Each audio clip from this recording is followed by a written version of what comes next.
to tell me that I've got it. But he doesn't. He just sits there, and what he loves to hear is prayers where I worship him and I honor him for who he is, and thank you for taking care of me. Thank you for giving me everything I need for life and godliness. Thank you that everything that is in your riches and glory is mine. That you have said that I'm your heir. Yeah. I'm an heir of God and a co-heir with Jesus. So Jesus gets everything, and I'm a co-heir with him. So I'm right there with him, and so thank you for my inheritance, and thank you so that's the kind of prayers the Father loves to hear.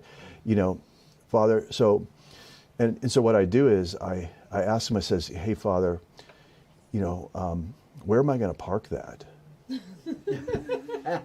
and should we get it repainted? And it's like, I know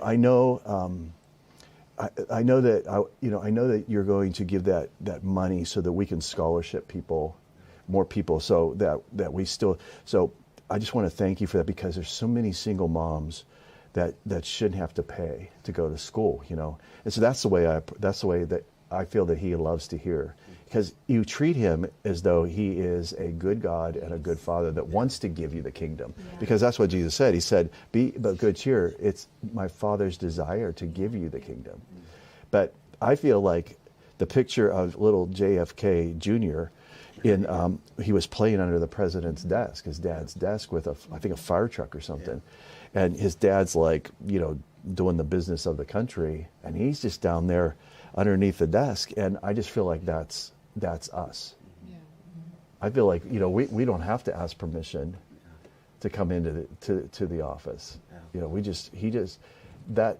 That little boy was JFK Jr., and he had perfect right and privileges to be there. So you were talking the other night about position versus relationship. Yeah. So that is more relationship with the Father. Is that what you mean by that? Yeah, there's going to come a time in everybody's life, everybody that's listening, and it's going to play for 30 years, but there's going to come a time where you're going to have the revelation that you're irresistible to God. You're irresistible to God, that he waits for that day when you look at him and you say, you know what? I am a co-heir with you. I am an ambassador, and let's do this. Because that's what Jesus, when I met him up there in glory, he told me, he said, me and you are going to rule and reign shoulder to shoulder forever. That's what he told me. And I had this beautiful robe on with all this rank and all these different territories that I was over. And it was that rose gold. It was that gold that's Black Hills gold type, is that color. Oh, yeah. It was all gold, and it was oriental, and it was buttoned the whole way to the top and the whole way to the bottom, and it looked oriental. It had so many buttons. And then on my sleeves I had all these different stripes, much more than a captain. So it was 6 or 7 stripes. And he told me, he said, you're down here qualifying for your next position. So that's what this life is about qualifying for your next position. So I'm not trying to get to heaven. I'm not trying to get more rewards. I'm actually just going to training, because he told me, he said, for eternity, I'm going to feel his shoulder against my shoulder, and we're going to be ruling and reigning together. And I would feel his shoulder against my shoulder.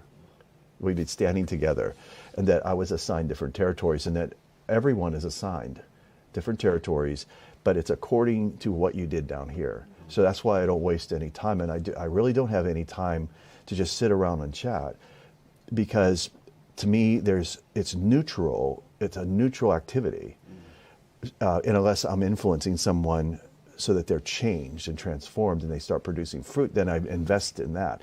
But just to chat and talk, it doesn't seem like there's the priority in my spirit is not there like that anymore. My priority in my spirit is what can I do to further the kingdom and qualify, and who can I influence to good work. So anyway, the Father loves to hear you talk as though you're standing with him in the future, and I know that he likes that. I know that he likes to be talked to like that.